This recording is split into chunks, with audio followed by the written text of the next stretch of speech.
नमस्कार। अयोध्या में रामलला की प्रतिमा की प्राण प्रतिष्ठा के बाद पूरा देश राममय है, भक्ति के माहौल में डूबा हुआ है। दिन में प्राण प्रतिष्ठा हुई और शाम में पूरे देश में दिवाली मनाई गई। दिए जलाए गए, आतिशबाजी हुई, मिठाइयाँ बटी और वो हर काम हुए जो दिवाली के दिन होता है। दिवाली का दिन भी भगवान राम से जुड़ा हुआ है। वो अयोध्या लौटे थे श्रीलंका से और उसके बाद दीप जलाए गए थे। उसी के प्रतीक के तौर पर पूरे देश में दिवाली मनाई गई। चारों तरफ इस बात की धूम रही कि रामलला विराज गए, अपने धाम आ गए। रामलला अयोध्या धाम में विराजमान हो गए। अब उसके बाद क्या? उसके बाद बड़ा सवाल यह है कि अगले 3-4 महीने में जो चुनाव होना है लोकसभा का, उसमें इस पूरे प्रकरण की, इस पूरे भव्य कार्यक्रम की क्या भूमिका होगी? क्या जिस तरह से भारतीय जनता पार्टी 1989 के बाद से, पालमपुर के अधिवेशन के बाद से लगातार हर चुनाव में किसी न किसी तरह से अयोध्या और रामलला का इस्तेमाल करती रही है, उस तरह से इस बार भी इस्तेमाल होगा। उससे भी बड़ा सवाल यह है कि क्या पूरे ओवरऑल जो हिंदुत्व की बात है, धर्म की बात है, वो इस बार के चुनाव का मुख्य मुद्दा होगा। अभी की जो स्थिति दिख रही है, अभी तक की जो स्थिति दिख रही है, उससे ऐसा लग रहा है कि हिंदुत्व और धर्म का मुद्दा ही सबसे महत्वपूर्ण होने वाला है और उसी के इर्द गिर्द समूचा चुनाव होगा। इस लिहाज से कह सकते हैं कि ये जो अगला लोकसभा का चुनाव है वो एक फाइनल फ्रंटियर की तरह है, एक अंतिम मोर्चा है, अंतिम लड़ाई है। किस चीज की अंतिम लड़ाई? ये इस बात में मेरा कोई यकीन नहीं है कि ये आखिरी चुनाव होगा और अगर नरेंद्र मोदी जीत गए तो फिर से चुनाव नहीं होगा। इस बात में मेरा कोई यकीन नहीं है, क्योंकि चुनाव होते रहेंगे। लोकतंत्र इस देश की तासीर में है और वो नरेंद्र मोदी को भी ये सूट करता है कि चुनाव होता रहे और वो उनको जनादेश मिलता रहे, जिससे पूरी दुनिया में जो दुनिया के सबसे बड़े लोकतंत्र का नेता होने के नाते उनको जो सम्मान मिलता है वो सम्मान मिलता रहे। चुनाव से उनकी सत्ता को वैधता मिलती है, ताकत मिलती है। इसलिए उस लिहाज से ये अंतिम मोर्चा या अंतिम लड़ाई नहीं है।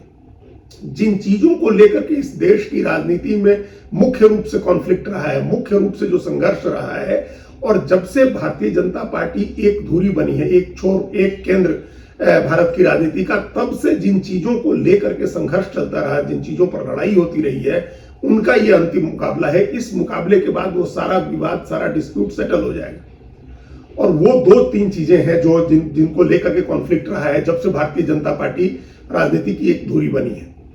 उनमें से सबसे पहली चीज मंडल बनाम कमंडल की राजनीति, और दूसरी चीज जो है वो भाषाई अस्मिता की राजनीति है। और ये माना जाता है कि जो भाषाई अस्मिता को लेकर के बहुत संवेदनशील राज्य है, वहां भारतीय जनता पार्टी के लिए ज्यादा अवसर नहीं होते हैं। तो ये दोनों, इस दोनों मामले में ये अंतिम मोर्चा है। इस लड़ाई के बाद ये डिस्प्यूट सेटल हो जाएगा। सबसे पहले अगर मंडल और कमंडल की राजनीति के लिहाज से देखें तो पहले कमंडल की राजनीति शुरू हुई थी, पहले मंदिर की राजनीति शुरू हुई थी। ऐसा नहीं है कि मंडल आयोग की रिपोर्ट लागू होने के बाद भारतीय जनता पार्टी ने मंदिर की राजनीति शुरू की थी। पहले भाजपा ने मंदिर की राजनीति शुरू की। 1989 में हिमाचल प्रदेश के पालमपुर में अधिवेशन हुआ था और तब 2 MP की पार्टी थी बीजेपी। उस समय उसने मंदिर आंदोलन की रूपरेखा बनाई और शिला पूजन हुआ और वो तमाम आंदोलन उस समय शुरू हो गए थे, जिसकी वजह से 89 के चुनाव में बीजेपी बड़ी पार्टी के तौर पर आई। उसको 81 सीटें हो गई, 2 से 81 पहुंच गई बीजेपी। उसके बाद 90 में जब उस बीजेपी के समर्थन से वीपी सिंह की सरकार बनी, तब वीपी सिंह ने 90 में मंडल आयोग की रिपोर्ट लागू की और आरक्षण का पंडोरा बॉक्स खोला। तो मंडल और कमंडल की राजनीति का एक टकराव और उसका एक वैचारिक संघर्ष शुरू हुआ, जो चुनावी राजनीति में भी परिलक्षित होता था। चुनाव के समय वोट लेने के लिए भी इसका इस्तेमाल होता रहा। तो मंडल के बरक्स कमंडल नहीं था, कमंडल के बरक्स मंडल आया और उसके बाद इन दोनों का कॉन्फ्लिक्ट रहा। हालांकि उस टाइम भी बीजेपी ने अपनी राजनीति नहीं छोड़ी। बीजेपी सोशल इंजीनियरिंग करती रही और कई राज्यों में उसने इसके अच्छे प्रयोग किए। उत्तर प्रदेश में हालांकि वो 1 दशक तक या उससे ज्यादा समय तक, करीब 2 दशक तक बाहर रही सत्ता से, या सत्ता में आई भी तो वो थोड़े थोड़े दिन के लिए आई। अल्पमत की सरकारें बनी उसकी, दूसरी पार्टियों के समर्थन से उसने सरकारें चलाई। उसको पूर्ण बहुमत की सरकार उसकी बनी जाकर के 2017 में, जब नरेंद्र मोदी आए और उसके बाद उसकी पूर्ण बहुमत की सरकार बनी। उससे पहले समाजवादी पार्टी की और उससे भी पहले बहुजन समाज पार्टी की पूर्ण बहुमत की सरकार बन चुकी थी। तो ये, लेकिन यूपी में जो सोशल इंजीनियरिंग की राजनीति की बीजेपी ने गोविंदाचार्य की देखरेख में, उसका फल उसको मिलता रहा और आज वो फसल पक गई है, उसकी वो राजनीति सफल हो गई है। वो मंडल की जातियों को, जो अत्यंत पिछड़ी जातियां हैं या कई पिछड़ी जातियों को भी अपने साथ जोड़ने में कामयाब हो गई है। ये राजनीति मध्य प्रदेश में भी बीजेपी ने की थी और ये शुरू से कर दी उसने राजनीति। ये 2003 में उमा भारती को मुख्यमंत्री बनाने के बाद से ये राजनीति चल रही है और अभी पिछले 21 साल में उसने सिर्फ ओबीसी मुख्यमंत्री बनाए हैं मध्य प्रदेश में।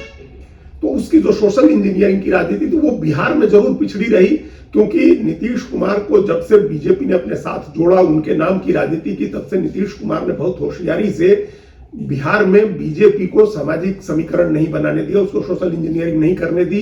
पिछड़ी जाति का या अत्यंत पिछड़ी जाति का कोई नेता बड़ा नहीं होने दिया नीतीश कुमार ने।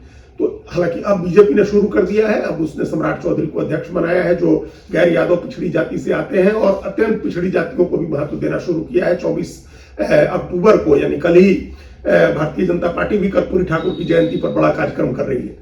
तो वो अब इस राजनीति को बिहार में भी साधने की कोशिश कर रही है। जब से नरेंद्र मोदी आए हैं तब से इसमें बैलेंस टिल्ट हो रहा है, एक तरफ तराजू का पलड़ा बीजेपी की तरफ झुक रहा है और सीएसडीएस के आंकड़ों के हिसाब से अत्यंत पिछड़ी जातियों में से 48% और अन्य पिछड़ी जातियों में से 44% ने बीजेपी को वोट किया। यानी ओवरऑल अगर पिछड़ी जातियों का देखें तो उसमें से 44% ने, अन्य पिछड़ी जातियां जो है वो 40 और अत्यंत पिछड़ी 48, और कुल मिला दे, अगर इनको मिला दे तो 44% पिछड़ी जातियों ने वोट किया बीजेपी को। तो ये एक तरह से उसकी तरफ टिल्ट हुआ है पिछड़ी जातियों का। यानी नरेंद्र मोदी का जो प्रयास था, जिसको जो इस पर बेस्ड था कि बीजेपी की जो सोशल इंजीनियरिंग थी उस पर बेस्ड जो प्रयास था, वो अब उसके नतीजे आने लगे हैं और मंडल और कमंडल दोनों एक होने लगे हैं। दोनों की जो दूरी थी, दोनों को एक दूसरे का कंट्रास्ट माना जाता था, एक दूसरे का विरोधी माना जाता था, उनमें अब समानता आ रही, उनमें एकता बन रही है। ये दोनों मिल रहे हैं और अयोध्या में राम जन्मभूमि में रामलला की प्रतिमा के प्राण प्रतिष्ठा के भव्य कार्यक्रम के बाद ऐसा लग रहा है कि ये दूरी और कम होगी। भारतीय जनता पार्टी ने इसमें कम से कम लोकसभा चुनाव के लिहाज से उन जातियों को भी जोड़ना शुरू किया है जो बीजेपी के प्रति हॉस्टाइल रही हैं कई राज्यों में। और ये मोहन यादव को मध्य प्रदेश में मुख्यमंत्री बनाना इसकी एक शुरुआत है। उसके बाद मोहन यादव का बिहार दौरा हुआ और उत्तर प्रदेश और बिहार दोनों राज्यों में जहां यादव मतदाता बुनियादी रूप से बीजेपी का विरोधी होता है, वहां उनको साधने की कोशिश चल रही है। तो इस मामले में भी, इस मोर्चे पर भी अंतिम लड़ाई इस बार होगी लोकसभा चुनाव में और उसके बाद ये डिस्प्यूट सेटल हो जाएगा कि मंडल और कमंडल एक दूसरे के विरोधी नहीं बल्कि एक दूसरे के साथ है और साथ चल भी रहे।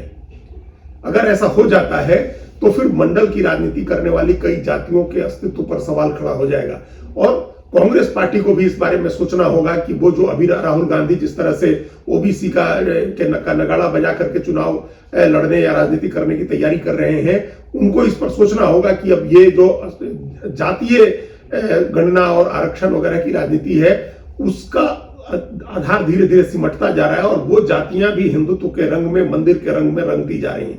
तो उसमें क्या विचार हो, दूसरा क्या तरीका हो सकता है, ये निकालना होगा।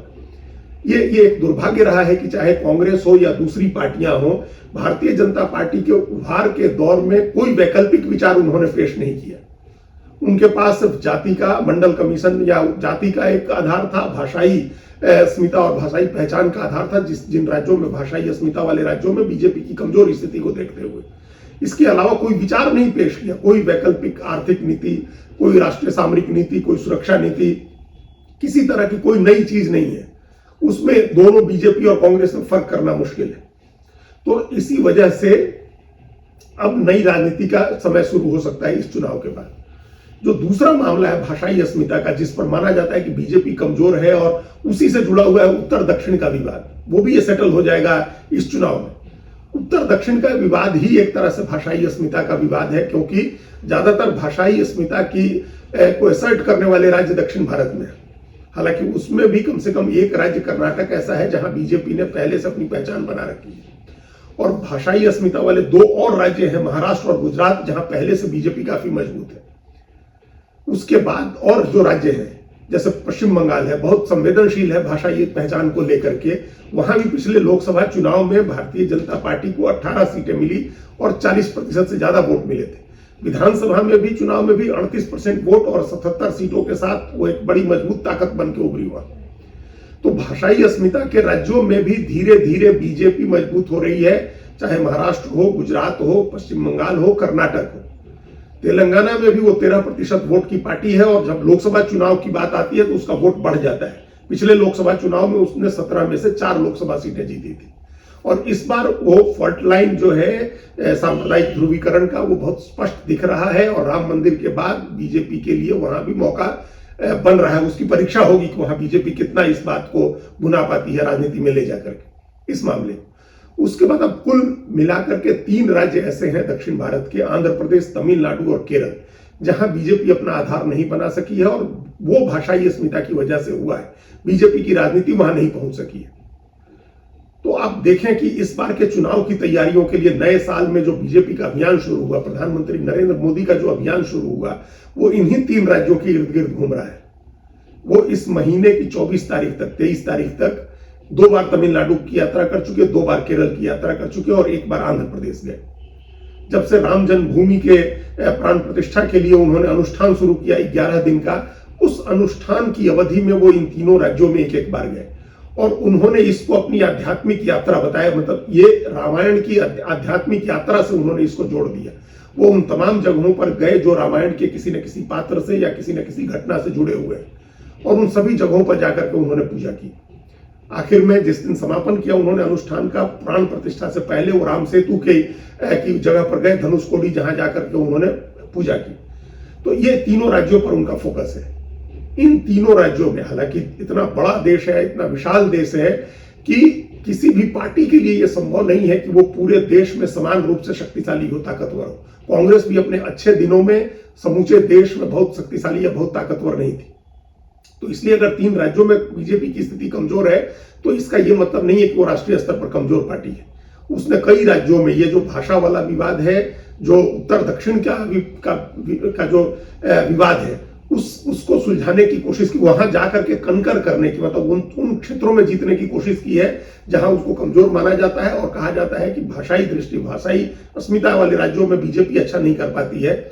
उस मिथक को तोड़ने की कोशिश की है। इस चुनाव में उस फ्रंटियर पर भी स्पष्ट निर्णायक लड़ाई है।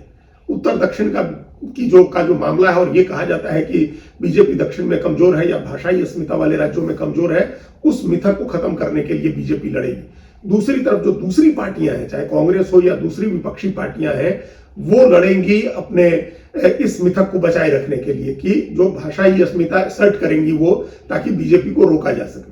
जिस तरह से जाति को असर्ट किया जाएगा, मंडल की राजनीति को असर्ट किया जाएगा, आरक्षण के मुद्दे को किया जाएगा, उसी तरह से कई राज्यों में भाषाई अस्मिता को असर्ट किया जाएगा और रोकने की कोशिश की जाएगी। उसको पार करने की, कनकर करने की, उसको जीतने की कोशिश नरेंद्र मोदी करेंगे अपनी हिंदू धर्म की धर्म ध्वजा लेकर के। वो चल रहे हैं। उन्होंने राम मंदिर की प्राण प्रतिष्ठा में जिस तरह से के बाद उनकी जो छवि बनी है, उस छवि को लेकर के वो हिंदू धर्म की ध्वजा लेकर के आगे निकलेंगे। उसके पीछे उनकी अक्षौणी सेना होगी जिसमें तमाम तरह की चीजें होंगी, हर तरह के लोग होंगे उस सेना में, हर तरह की संस्थाएं होंगी, हर तरह के उपाय होंगे। और दूसरी तरफ कांग्रेस पार्टी होगी जो राहुल गांधी न्याय और मोहब्बत की दुकान और न्याय की बात कर रहे हैं, वो होंगे अपनी एक सेना लेकर के, और उनके साथ साथ या उनके पीछे पीछे दूसरी वो जातियां होंगी जो अब तक मंडल की राजनीति करती रही हैं या क्षेत्र विशेष की राजनीति करती रही हैं, जो रीजनल पॉलिटिक्स करने वाली हैं या भाषाई राजनीति करने वाली पार्टियां हैं, वो होंगी उनके साथ में या उनके पीछे पीछे। तो इस मुकाबले से इन तीनों मुद्दों के सेटल हो जाने की संभावना है, चाहे वो मंडल की जाति की राजनीति का मुद्दा हो और चाहे भाषा का मुद्दा हो या रीजनल डिवाइड का मुद्दा हो, उत्तर दक्षिण का मुद्दा हो, वो सेटल हो जाएगा इस बार के चुनाव में। धर्म मुख्य मुद्दा होगा, उस पर अगर बीजेपी जीत जाती है, लगातार तीसरी बार बीजेपी चुनाव जीतती है, तो सभी पार्टियों को अपनी आइडियोलॉजी पर, अपनी विचारधारा को लेकर के बहुत गंभीरता से सोचना पड़ेगा, उसके ऊपर विचार करना होगा, क्या विकल्प ला सकते हैं वो, या उसी राजनीति में जाएंगे जो राजनीति बीजेपी कर रही है। क्या अरविंद केजरीवाल के लिए बड़ा मौका बन सकता है, क्योंकि वो वही राजनीति कर रहे हैं जो भारतीय जनता पार्टी करती है, तो वो राजनीति करेंगे, दक्षिणपंथी राजनीति का उभार आएगा, बीजेपी को काउंटर करने के लिए उसी तरह की कोई पार्टी और उभरेगी, या अरविंद केजरीवाल को मौका मिलेगा, या कांग्रेस और दूसरी पार्टियां अपनी राजनीति में कुछ बदलाव करके कोई नया विचार ले आएंगी जिससे धर्म और हिंदुत्व के विचार को टक्कर दी जा सकेगी। ये इस चुनाव में सेटल होना है, इस बार 2024 के चुनाव में। धन्यवाद।